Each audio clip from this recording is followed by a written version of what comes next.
For white commercial farmers during the Rhodesian Bush War, 1964 to 1979, isolated homesteads weren't just livelihoods, they were heavily fortified front lines. Facing a ruthless guerrilla warfare campaign from ZANLA, the military arm of Robert Mugabe's ZANU, and ZIPRA, Joshua Komo's Soviet-backed ZAPU, these farmers became primary targets in a brutal war of attrition.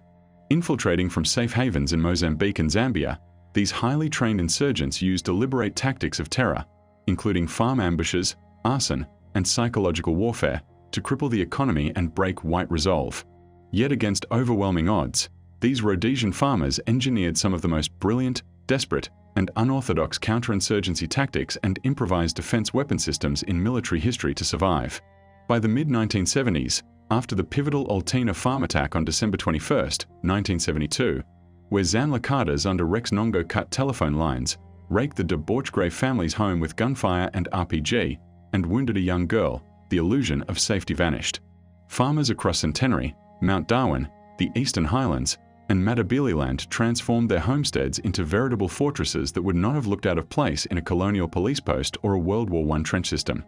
Homes that once featured wide verandas for evening sundowners now bristled with defenses.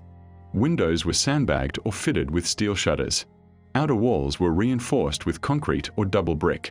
Perimeters featured high chain-link fences, often electrified, topped with razor wire, and illuminated by sweeping floodlights powered by generators. Earth berms and rock embankments created layered defenses, channeling attackers into pre-planned kill zones. Many families excavated underground bunkers or safe rooms connected to bedrooms, reinforced with railway sleepers, stocked with weapons, medical kits, water, and radios. Directional Adams grenades, mounted on walls or behind plow disc deflectors, could be remotely detonated from inside to unleash devastating shrapnel. One vivid account from a central Rhodesia farmer describes building these defenses after hearing of nearby raids. His family practiced rapid response drills, grabbing FN/FAL rifles, rushing to the bunker, and sealing steel doors while maintaining fields of fire through loopholes. Wives often trained alongside husbands. Some became crackshots with submachine guns like the Uzi or captured AK-47. Geese and dogs served as early warning sentries, their clamor cutting through the night before any human guard could react. In operational areas, government subsidies helped erect these fortifications, but much of the ingenuity was homegrown. The psychological burden was crushing. Nights brought the constant dread of infiltration. ZANLA and ZIPRA favored hit-and-run tactics, small groups striking quickly then vanishing into tribal trust lands. Farmers coordinated via the Agric-Alert radio network, a vital lifeline linking isolated homesteads to police, army, and neighbors. Roll calls at dusk ensured everyone checked in. A missed response often meant tragedy. Families lived with weapons always at hand. Lights were minimized to avoid creating silhouettes. Children learned early to identify the crack of small arms versus the heavier thud of mortars. Beyond passive defense, farmers took the fight outward. Many joined police reservists or territorial units, patrolling their vast properties in armed convoys. Light aircraft buzzed overhead for reconnaissance. Workers' compounds were sometimes fortified or monitored to prevent intimidation. The Rhodesian government's Protected Villages program relocated thousands of rural black families into fenced settlements guarded by the guard force, earth-walled keeps with bunkers, to deny guerrillas food, intelligence, and recruits. Farmers often supported these efforts logistically, recognizing that securing the broader rural population was key to their own survival. Yet isolation remained the greatest enemy. In remote districts, security forces couldn't be everywhere. Farmers became de facto soldiers, balancing crop cycles with call-ups that could take them away for weeks. Tobacco barns and maize fields, once symbols of prosperity, now stood as potential targets. The war turned agriculture into armed enterprise. Tractors pulled mine-clearing rollers, and irrigation pivots doubled as observation posts. This adaptation allowed Rhodesia's commercial farms to continue producing despite sanctions and attrition, feeding the nation and funding the war effort.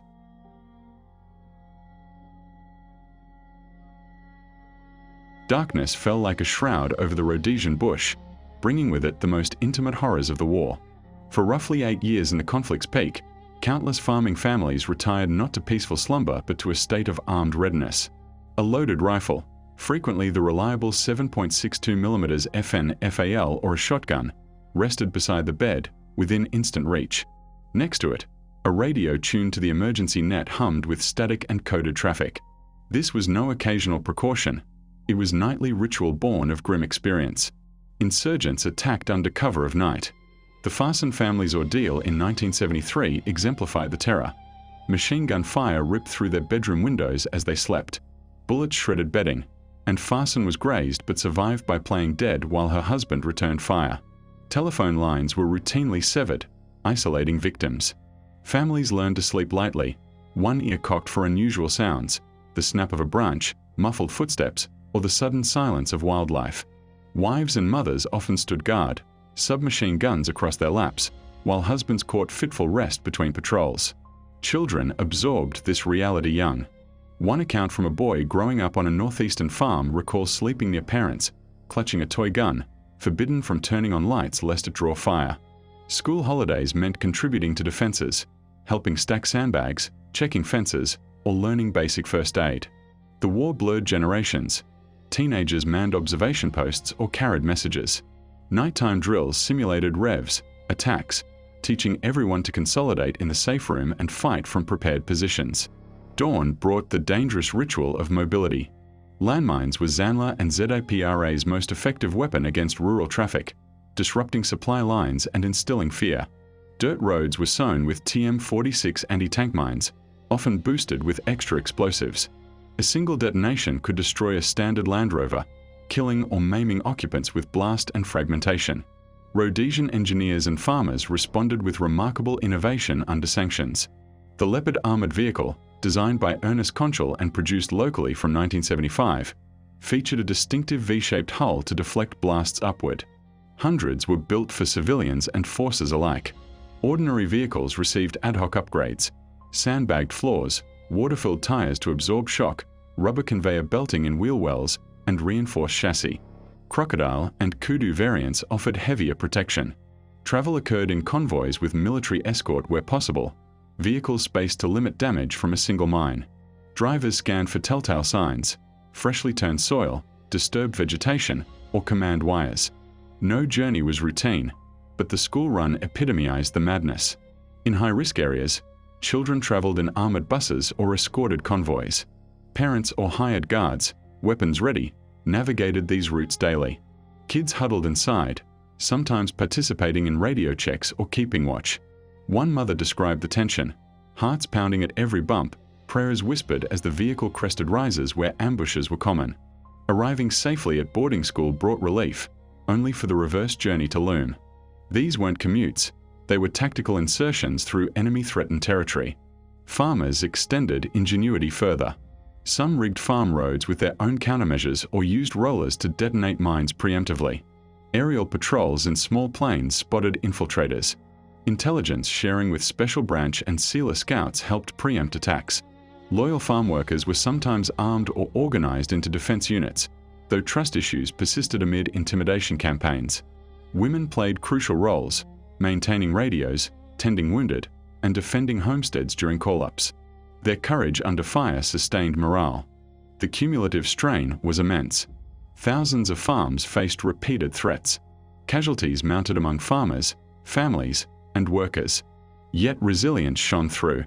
Stories abound of single farmers repelling larger groups through determination and superior training.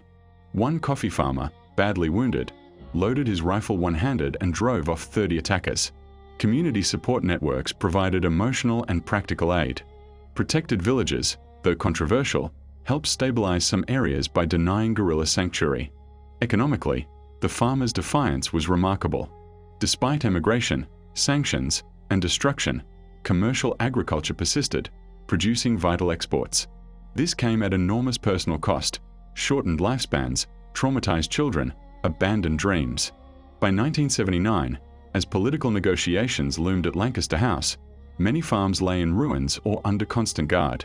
The transition to Zimbabwe in 1980 brought new uncertainties, but the Bush War era forged legends of ordinary people adapting insanely to extraordinary threats. From fortified homesteads resembling siege works to mine-defying school runs and rifle-side vigils, Rhodesian farmers embodied a unique chapter in counterinsurgency history. Their story, immersed in dust, cordite, and determination, highlights human ingenuity against ideological warfare.